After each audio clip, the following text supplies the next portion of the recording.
વિદ્યાર્થી મિત્રો, chapter number 4 પ્રાણી સૃષ્ટિમાં આજે આપણે બે સમુદાય વિશે શીખવાના છીએ. પહેલો સમુદાય છે નુપુરક અને ત્યારબાદ બીજા નંબરનો સમુદાય છે સંધિપાત. નુપુરક સમુદાયમાં ઉદાહરણ આપણે લઈશું તો સર્વપ્રથમ અળસિયું, રેતી કીડો અને લોહી ચૂસતી જળો આવા ઉદાહરણો લઈ શકાય. અહીંયા મેં ત્રણેય પ્રાણીઓને બતાવ્યા છે મિત્રો. આ સર્વપ્રથમ અહીં જે આકૃતિ દોરી છે એ અળસિયું છે, બીજા નંબરની આકૃતિમાં જળો બતાવ્યું છે અને ત્રીજા નંબરની આકૃતિ જે દોરી છે એ છે રેતી કીડો. આ નુપુરક સમુદાયના જે પ્રાણીઓ છે, સર્વપ્રથમ મિત્રો એને નુપુરક શા માટે કહેવાયા? તો નુપુરનો મતલબ થાય છે ઝાંઝર. નુપુર એટલે કે ઝાંઝર અને ઝાંઝરનો મતલબ થાય છડા. મિત્રો, આ પ્રાણીઓના જે શરીર છે એ એક સમાન ખંડોમાં વિભાજિત છે. બહારથી અને અંદરથી એટલે આંતરિક અને બાહ્ય રીતે એમના શરીર ખંડોમાં વહેંચાયેલા છે અને ખંડોમાં વહેંચાયેલા છે. નળાકાર શરીર રચના છે, એમાં એક સમાન ખંડો પડે છે એટલે દરેક ખંડ જાણે કે ઝાંઝર કે છડાની જેમ ગોળ દેખાય છે અને તેથી તેને આપણે શું કહીએ છીએ? નુપુરક સમુદાયના પ્રાણીઓ. મિત્રો, આ પ્રાણીઓ એટલે અળસિયું, રેતી કીડો અને લોહી ચૂસતી જળોમાં એમના નિવાસસ્થાનની વાત કરીએ તો આ સમુદાયના પ્રાણીઓ જલજ હોઈ શકે. જલજનો મતલબ પાણીમાં રહેનારા હોઈ શકે. જલજ. કેટલાક પ્રાણીઓ સ્થળજ પણ છે એટલે જમીન પર રહેનારા સ્થળજ. તો જલજ છે, સ્થળજ છે. તેઓ સ્વતંત્ર જીવી, મુક્ત જીવી. જેમ કે મિત્રો વાત કરું અળસિયું, રેતી કીડો આ મુક્ત જીવી છે, કોઈના પર બાહ્ય પરોપજીવન ગાળતા નથી એટલે આપણે લખી શકીએ કે તેઓ મુક્ત જીવી હોઈ શકે. મુક્ત જીવી કે પછી કોના જેવા? જળો જેવા બાહ્ય પરોપજીવન પણ ગાળતા હોય, શરીર સપાટી સાથે ચોંટી રહી રુધિર વગેરેને ચૂસતા હોય, તેથી તેને આપણે કહી શકીએ પરોપજીવી. તો જલજ સજીવો હોઈ શકે, સ્થળીય સજીવો હોઈ શકે, મુક્ત જીવી હોય કે પછી કેટલાક સજીવો કેવા છે મિત્રો? પરોપજીવી એટલે ક્યારેક પરોપજીવી હોય. ચલો એના શરીરના આયોજનની વાત કરીએ તો આ પ્રાણીઓના શરીરમાં અંગો નિશ્ચિત કાર્ય કરવા માટે અંગતંત્ર બનાવે છે અને તેથી આપણે કહી શકીએ અંગતંત્ર સ્તરીય.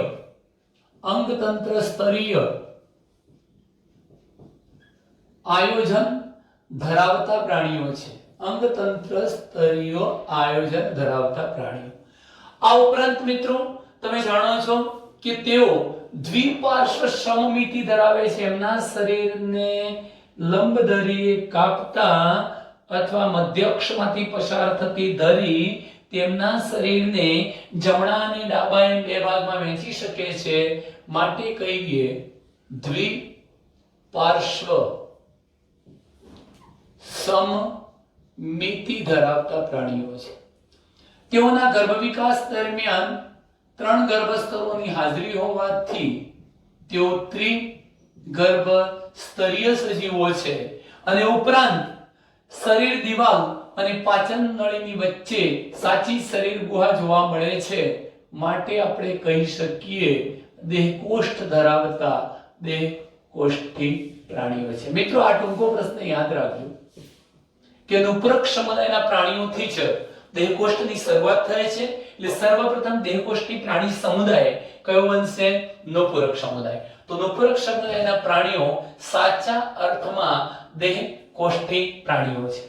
મેં તમને અગાઉ કહ્યું છે કે એમનું શરીર એક સમાન ખંડોમાં વહેંચાયેલું છે, બાહ્ય અને આંતરિક રીતે. એટલે તેઓ સમખંડીય ખંડતા ધરાવતા સમખંડીય ખંડતા ધરાવતા પ્રાણીઓ છે. તેઓ સમખંડીય ખંડતા ધરાવતા પ્રાણીઓ છે. હવે મિત્રો જરા એ યાદ રાખજો કે ખાસ કરીને આ પ્રાણીઓમાં પ્રચલન કરવા માટે કેવા પ્રકારની રચના હોય છે. આપણે બધાએ આ અળસિયાને જોયું છે તો અળસિયું કેવી રીતે પ્રચલન કરે છે? પહેલા પાછળનો જે ભાગ છે એને ખેંચે છે અને આગળના ભાગને આગળ લંબાવે છે. એનો મતલબ એવો થયો કે આ અળસિયાની જે શરીર રચના છે, અળસિયું નળાકાર છે, લાંબુ શરીર ધરાવે છે. એના શરીર પર આમ ઊભા એટલે આયામ સ્નાયુઓ આવેલા છે. આ ઉપરાંત આમ વર્તુળાકારે પણ સ્નાયુઓ આવેલા છે. જ્યારે આયામ સ્નાયુઓનું સંકોચન અને વિકોચન થાય છે ત્યારે આગળ તરફ ખસવાનું, પણ સાથે સાથે જ્યારે સંકોચન થશે ત્યારે એનું શરીર જાડું બને છે.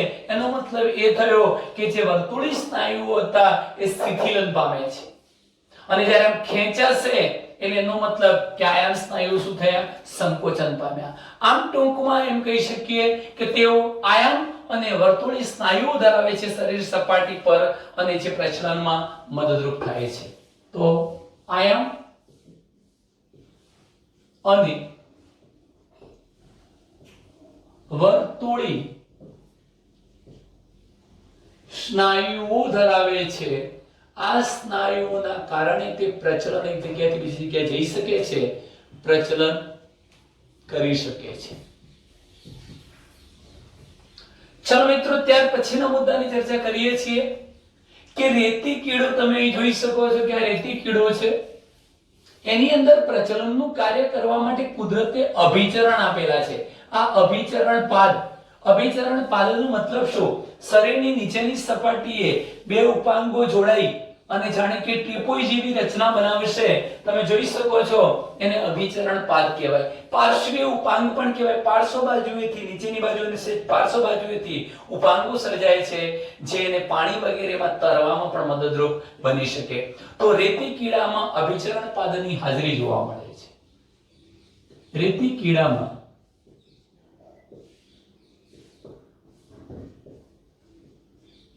અભિચરણ પાદ અથવા એને આપણે પાર્શ્વીય ઉપાંગો પણ કહીશું. પાર્શ્વીય ઉપાંગો જે એને પ્રચલન કરવામાં ઉપરાંત તરવામાં પણ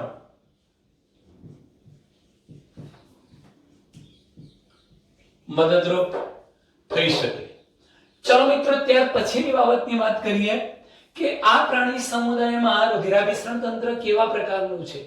અત્યાર સુધીના તમે જે સમુદાય ભણ્યા એમાં રુધિરાભિસરણ તંત્ર લગભગ ખુલ્લા પ્રકારનું હતું અથવા રુધિરાભિસરણ તંત્રનો બહુ વિકાસ નહોતો થયો. પરંતુ અહીંયા હું અળસિયા જેવા નુપુરક સમુદાયના પ્રાણીઓની વાત કરું તો એનું જે રુધિરાભિસરણ તંત્ર છે, રુધિર પરિવહન તંત્ર, રુધિરાભિસરણ તંત્ર એ બંધ પ્રકારનું છે. બંધ પ્રકારનું એનો મતલબ કે તેઓમાં રુધિર કેશિકાની હાજરી હોય છે. રુધિર કેશિકા હાજર હોય છે. રુધિર કેશિકાનું જાળું હાજર હોય છે. રુધિર ચોક્કસ પ્રકારની રુધિર વાહિનીઓમાં થઈને વહન પામે છે, જેમ કે હૃદયમાંથી ધમની, ધમનિકા, રુધિર કેશિકા, ફરી રુધિર કેશિકામાંથી સિરિકામાં, સિરિકામાંથી શિરામાં અને શિરામાંથી પાછું હૃદયમાં ઠલવાય છે. આમ પરિવહન માર્ગ બંધ પ્રકારનો હોવાથી રુધિરાભિસરણ તંત્ર બંધ પ્રકારનું છે. મિત્રો, ઉત્સર્જનનું કાર્ય કરવા માટે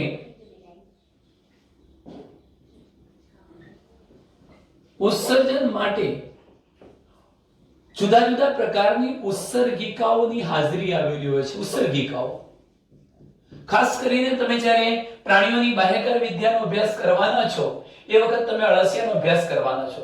તો અળસિયામાં મિત્રો આપણે ત્રણ પ્રકારની ઉત્સર્ગિકાની વાત કરવાના છીએ. વિટપીય ઉત્સર્ગિકા, કંઠનાલીય ઉત્સર્ગિકા. આવી ઉત્સર્ગિકાની આપણે વાત કરીશું. યાદ રાખજો, વિટપીય ઉત્સર્ગિકાઓ છે, કંઠનાલીય ઉત્સર્ગિકાઓ છે. આ બધા પ્રકારની ઉત્સર્ગિકાઓ છે શું? તો અહીં જરા ધ્યાન રાખીશું કે આ પ્રકારની રચના છે ઉત્સર્ગિકાની.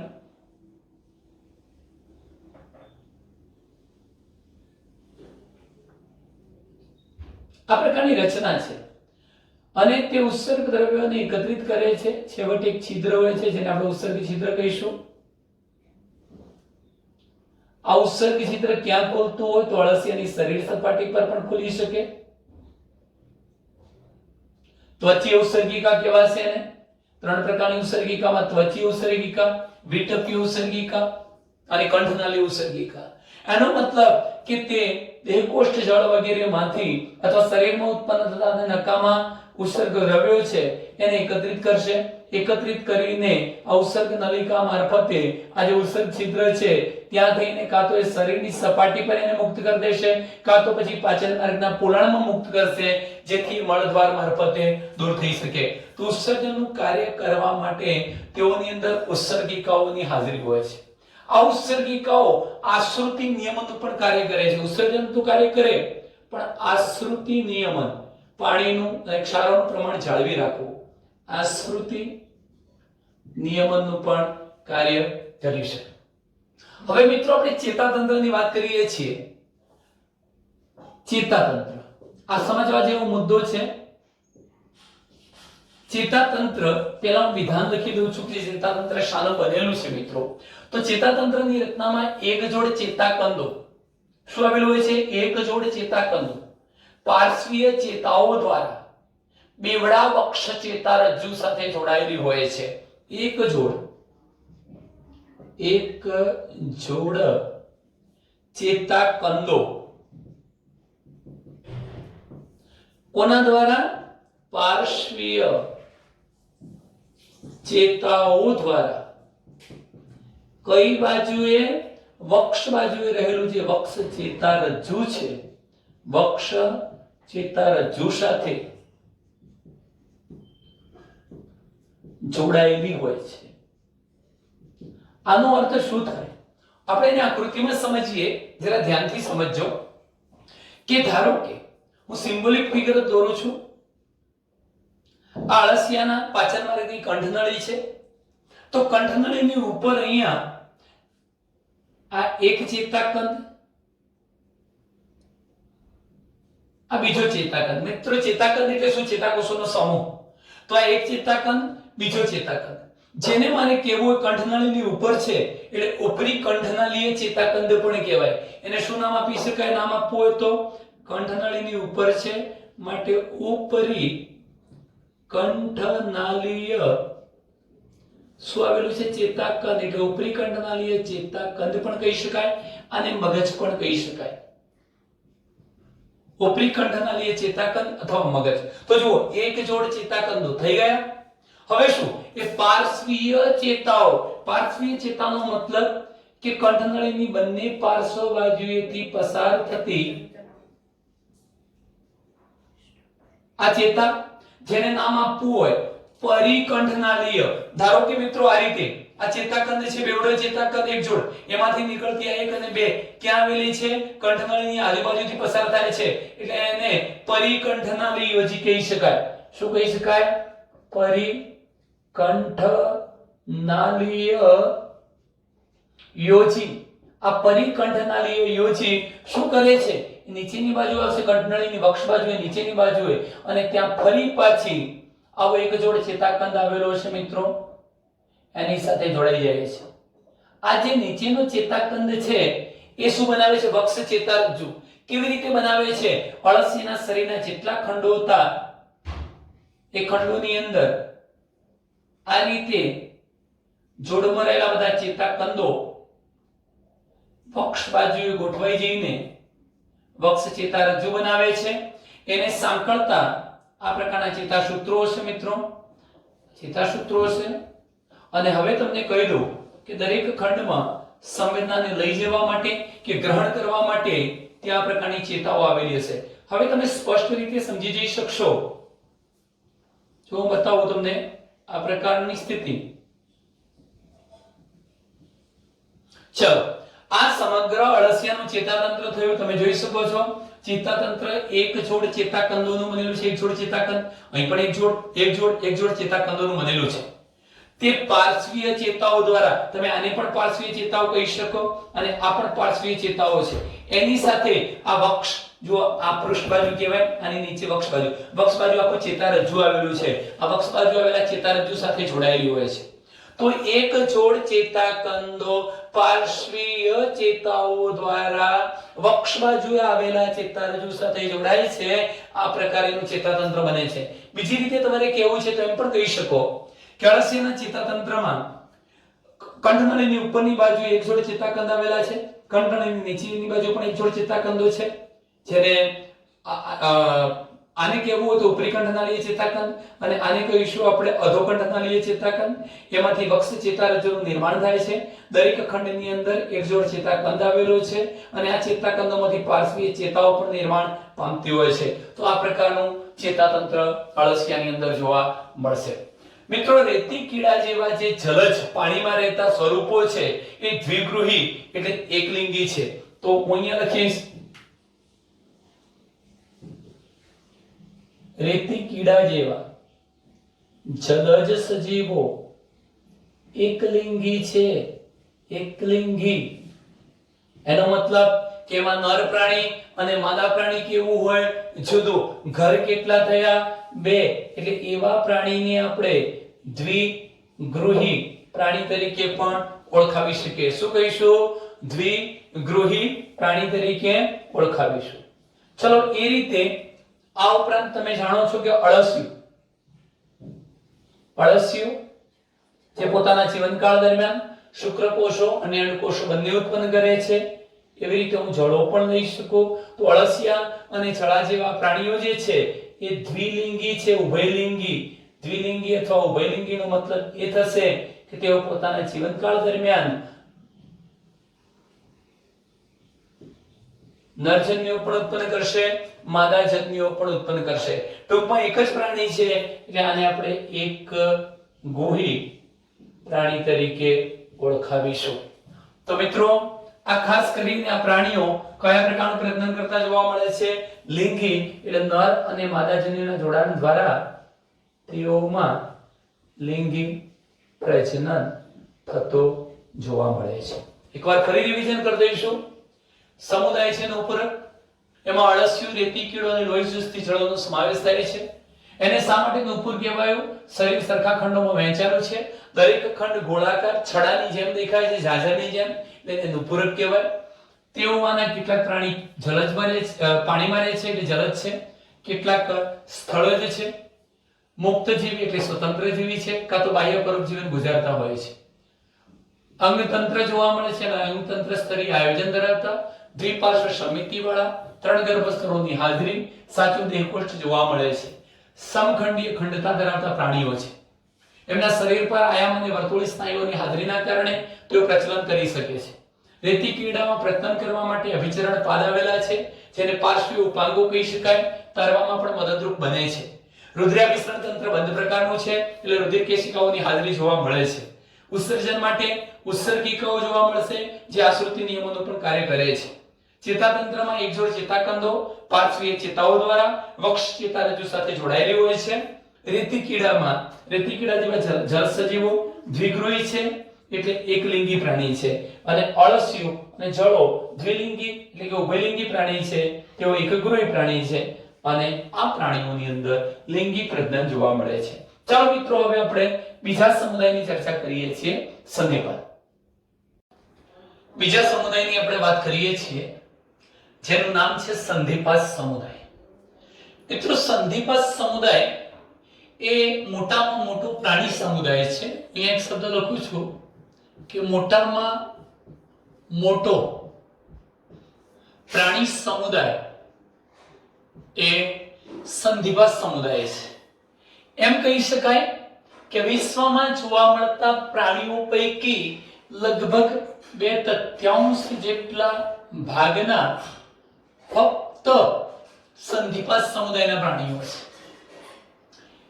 2/3 ભાગનો મતલબ થયો મિત્રો કે 60 થી 70% પ્રાણીઓ સંધિપાદ સમુદાયના છે. જો આપણે કોઈ 100 પ્રાણીઓને એકત્રિત કરીએ છીએ તો આ 100 પ્રાણીઓમાંથી તમને એવરેજ 65-70 જેટલા પ્રાણીઓ સંધિપાદ સમુદાયના મળી આવશે. એટલે મોટામાં મોટો સમુદાય 2/3 જેટલા ભાગના પ્રાણીઓ સંધિપાદ સમુદાયના છે. આ મોટો સમુદાય છે માટે મિત્રો અનેક પ્રકારના સજીવો આમાં સમાવિષ્ટ છે. મોટા ભાગે કીટકો, મચ્છરો, પતંગિયા, ફૂદા, ઝીંગા, કરચલો, વીંછી, આવા અનેક પ્રકારના સજીવો. આ ઉપરાંત હું તમને અહીંયા ઉદાહરણો કહું છું. આટલા બધા સજીવો પૈકી કેટલાક આપણને આર્થિક રીતે ઉપયોગી કીટકો છે, જેમ કે મધમાખી, જેમાંથી આપણે મધ મેળવીએ છીએ, રેશમના કીડા, જેમાંથી રેશમ પ્રાપ્ત કરી એનાથી કપડા વગેરે બનાવી શકાય, ઊન બનાવી શકાય, લાખનો ઉપયોગ કરીએ છીએ, લાખ આપતા કીટકો.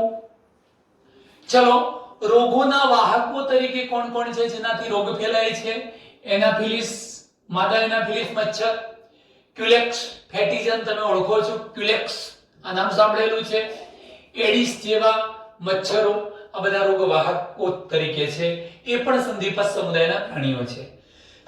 ચલો મિત્રો, ટોળામાં રહેતા હાનિકારક કીટકો, ખાસ કરીને ખેતીને વધુ પડતું નુકસાન કરતા હોય છે એવા તીડ અને જીવંત અશ્મિ સ્વરૂપે કિંગ ક્રેબ આપણે લઈ શકીએ. તો આ બધા જ ઉદાહરણો છે મિત્રો કોના? સંધિપાત સમુદાયના પ્રાણીઓ. એમાંથી મેં અહીંયા એક આકૃતિ બતાવી છે વંદાની, વંદો. હવે આ જે વંદો છે એના શરીરના મેં આ પૃષ્ઠ પાછળનો દેખાવ બતાવ્યો છે, પૃષ્ઠ દેખાવ, અને આ જે દેખાવ છે એનો આગળનો એનો જ વંદો છે, પણ આ આગળથી જોઈએ પક્ષ દેખાવ અને પાછળ ફેરવીને જોઈએ એનો પૃષ્ઠ દેખાવ છે. ચલો મિત્રો, ત્યાર પછીના કેટલાક મુદ્દાને નોંધીશું. મેં કહ્યું એમ સૌથી મોટામાં મોટો સમુદાય છે 2/3 ભાગના પ્રાણીઓ સંધિપાત સમુદાયના પ્રાણીઓ છે, અને ખાસ કરીને આને આપણે કીટક સમુદાય તરીકે પણ ઓળખાવી શકીએ, કારણ કે કીટકોનો સમાવેશ થાય છે. આ સમુદાયમાં સમાવેશિત પ્રાણીઓમાં અંગતંત્ર જોવા મળે છે, એટલે અંગતંત્ર સ્તરીય આયોજન ધરાવતા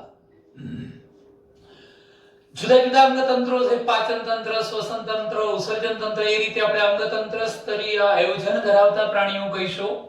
તેઓના શરીરને પણ બે સરખા ભાગમાં વિભાજિત કરી શકાય છે, માટે દ્વિપાર્શ્વ સમમિતિ ધરાવતા પ્રાણીઓ છે. દ્વિપાર્શ્વ સમમિતિ ધરાવતા પ્રાણીઓ છે. અગાઉ આપણે ભણી ગયા છીએ ત્રિગર્ભસ્તરી છે, આ બધા જ પ્રાણીઓ ત્રિગર્ભસ્તરીય છે, દેહકોષ્ઠી છે, અને સાથે સાથે એક અગત્યનો મુદ્દો એ કહી દો કે ખંડયુક્ત શરીર ધરાવે છે. દેહકોષ્ઠી તો છે જ, પણ એમનું શરીર ખંડોમાં વહેંચાયેલું હોય છે, ખંડયુક્ત શરીર ધરાવે છે. તમે જોઈ શકો છો મિત્રો કે મેં જે અહીં વંદો બતાવ્યો છે, હું તમને આગળ સમજાવું છું કે મોટાભાગના જે પ્રાણીઓનું શરીર છે એ શીર્ષ, ઉરસ અને ઉદર એમ 3 ભાગમાં વહેંચાયેલું છે. હવે તમને આ ભાગમાં જોતા શીર્ષ દેખાતું નથી. હકીકતમાં મિત્રો આ ઉપરનો જે ભાગ મેં બતાવ્યો છે, આ દેખાય આટલો ભાગ, ખાલી આટલો જ ભાગ એનું શીર્ષ છે. પૃષ્ઠ દેખાવમાં નથી દેખાતું, પણ વક્ષ દેખાવમાં તમે જુઓ છો આખું આ ત્રિકોણાકારનું શીર્ષ છે. હવે કેમ આવું થયું હશે તો એ બાબત પણ તમને સમજાવી દઉં કે વંદાનું જે શરીર છે, ધારો કે આ વંદાનું શરીર હોય અને આ એનું શીર્ષ છે, તો 90 અંશના કાટખૂણે હોય છે. બાકીના શરીરને શીર્ષ 90 અંશના કાટખૂણે છે. હવે આપણે આ રીતે પૃષ્ઠ દેખાવમાં જોતા હોઈએ તો થોડોક જ ભાગ શીર્ષનો દેખાય છે, આટલો જ ભાગ, બાકીનો ભાગ દેખાતો નથી. પણ જો આપણે વક્ષ દેખાવમાં જોઈએ તો આ ત્રિકોણાકાર શીર્ષ દેખાય છે. એનો મતલબ કે આ શીર્ષ છે. જોજો પછી મિત્રો આ એક ખંડ, આ બીજો ખંડ અને ત્રીજો ખંડ, જ્યાંથી એને ચાલવા માટેના સાંધાવાળા ચલનપાદ ઉત્પન્ન થયા છે, 1 જોડ, 2 જોડ અને 3 જોડ ચાલી શકાય એવા પગ ચલનપાદ ઉત્પન્ન થયા છે, એવા 1, 2 અને 3 ખંડ, એને ઉરસ કહેવાય. તો બીજો ભાગ થયો ઉરસ. અને બાકીના 9 ખંડો, જો કે મેં 9 પૂરતા બતાવ્યા નથી, 1 2 3 4 એ રીતે 9 ખંડો હશે. આ 9 ખંડોનું બનેલું ઉદર. શીર્ષ પણ મિત્રો 6 ખંડો ભેગા થવાથી મળેલું છે. આ પ્રમાણે આપણે કહી શકીએ કે એનું સમગ્ર શરીર ખંડ યુક્ત હોય છે, ખંડોનું બનેલું હોય છે. તો આ રીતે આપણે કહી શકીએ કે મોટા ભાગના જે સજીવો છે એમના શરીર પર મિત્રો સંધિપાદ સમુદાયના શરીર પર કાઇટિનનું બનેલું, કાઇટિન નામના પોલિસેકેરાઇડનું બનેલું, કાઇટિનનું બનેલું બાહ્ય કંકાલ આવેલું છે. કેવી રીતે જોઈ શકાય? તો યાદ રાખો કે આ વંદો છે, વંદા પર આ એના શરીર પર આ પાંખો છે. આ પાંખોને આપણે ખુલ્લી કરીને બતાવી છે. હકીકતમાં મિત્રો બે જોડ પાંખો હોય છે. આ એક જોડ જે પાંખો છે એ સામાન્ય રીતે શરીરને રક્ષણ આપવાનું, ઢાંકવાનું કામ કરતી હોય છે, અને આ બીજી જોડ જે પાંખો છે પારદર્શક ઉડવાનું કામ કરતી હોય છે. આ પાંખો દ્વારા શરીર ઢંકાયેલું છે.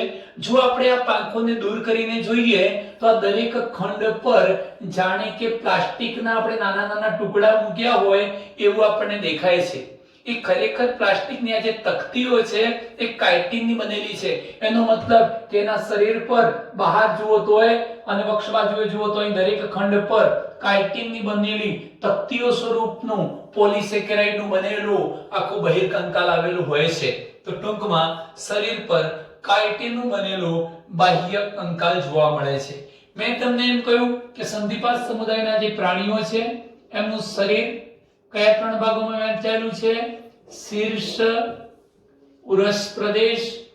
મિત્રો આ જે વંદો અને અળસિયું છે એનો આપણે પ્રાણીઓની બાહ્યકાય વિદ્યામાં વધુ ડિટેલમાં અભ્યાસ કરવાના છીએ, પણ શરીર, શીર્ષ, ઉરસ અને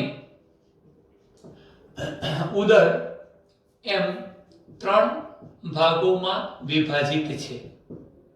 ત્રણ ભાગોમાં વહેંચાયેલું અથવા વિભાજિત છે.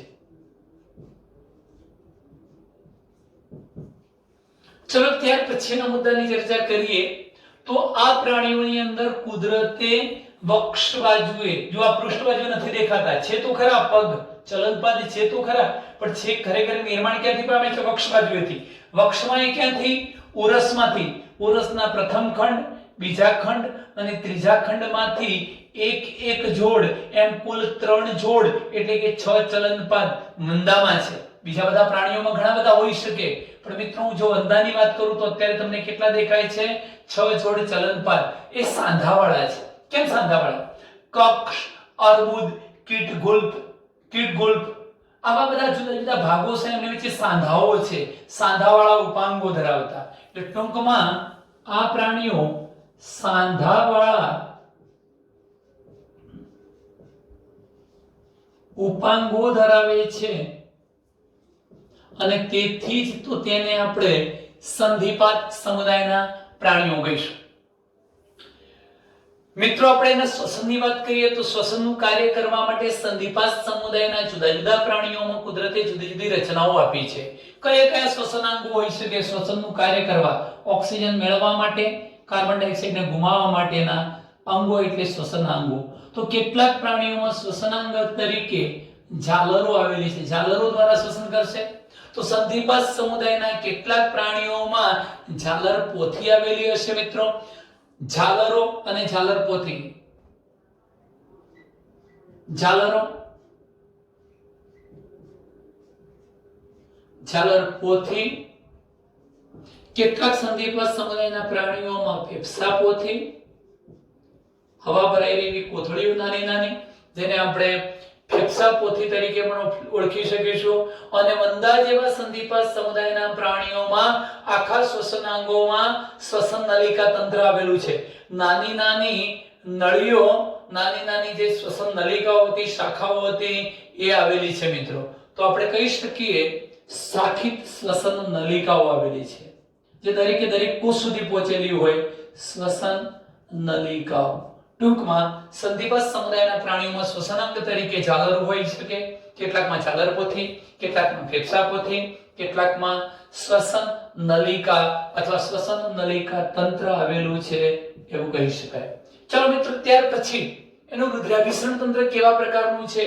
નુપુરક સમુદાયના પ્રાણીઓમાં રુધિરાભિસરણ તંત્ર બંધ પ્રકારનું હતું, પરંતુ સંધિપાદ સમુદાયના પ્રાણીઓમાં રુધિરાભિસરણ તંત્ર ખુલ્લા પ્રકારનું છે. તો રુધિરાભિસરણ તંત્ર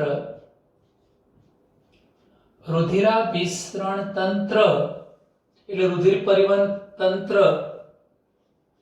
ખુલ્લા પ્રકારનું છે. એનો મતલબ એવો થશે કે હૃદયમાંથી રુધિર વાહિનીઓ દ્વારા અંગો સુધી પહોંચે છે, પણ રુધિર કોષોના સીધા સંપર્કમાં આવી જાય છે. ઘણી વખત રુધિર શરીર ગુહામાં ભરાઈ રહે છે, એટલે તો આપણે એને રુધિર ગુહા કહીએ છીએ. રુધિર ખુલ્લું બની જાય છે, ચોક્કસ પ્રકારની રુધિર વાહિનીઓમાં થઈને વહન પામતો નથી. અહીં કૌંસમાં લખવું હોય તો લખી શકાય મિત્રો કે રુધિર કેશિકાનું જાળું હોતું નથી.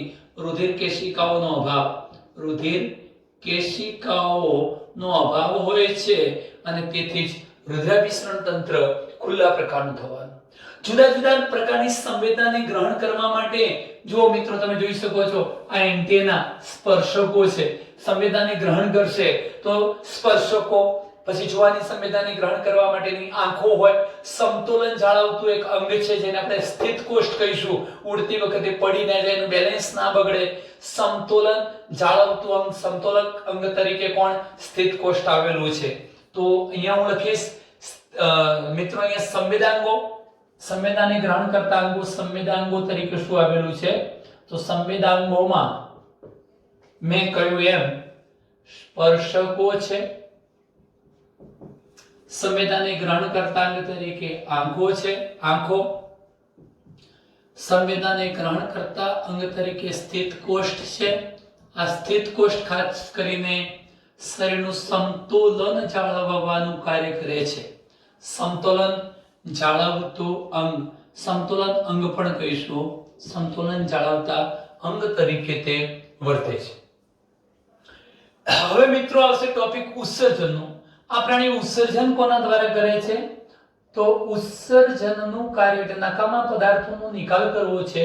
તો ઉત્સર્જનનું કાર્ય કરવા માટે સંધિપાદ સમુદાયના પ્રાણીઓમાં માલપીધેયન નલિકાઓ આવેલી છે. આ માલપીધેયન નલિકાઓ શું છે? માલપીધેયન નલિકાઓ વંદાના આપણે પાચન માર્ગમાં જોઈશું, મધ્યાંત્ર અને પશ્ચાંત્ર. મિત્રો આ રીતે છે કે ધારો કે આ પ્રકારનું મેં મધ્યાંત્ર દોર્યું છે, આંતરડાનો મધ્ય ભાગ મધ્યાંત્ર, અને પછી હું અહીંયા ભાગ જે દોરું છું આ પાછળનો ભાગ એ પશ્ચાંત્ર છે. ધારો કે આ મધ્યાંત્ર અને આ પશ્ચાંત્ર છે, તો મધ્યાંત્ર અને પશ્ચાંત્રના જોડાણ સ્થાને 150 જેટલી પાતળી પીળાશ પડતા રંગની નલિકાઓ જેવી રચનાઓ છે, જેને આપણે માલપીધેયન નલિકાઓ કહીશું. અને આ માલપીધેયન નલિકાઓ ઉત્સર્જનનું કાર્ય કરે છે. એનો મતલબ કે આજુબાજુ એની શરીર ગુહા હતી, એમાં તો રુધિર ભરાઈ રહેતું હતું, એટલે આપણે એને રુધિર ગુહા કહેતા હતા. રુધિરમાંથી જે નકામા પદાર્થો હતા એને કોણ ગ્રહણ કરી લે છે?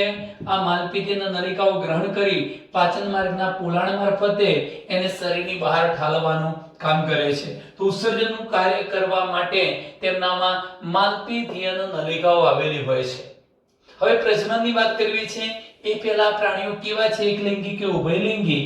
તો સંધિપાદ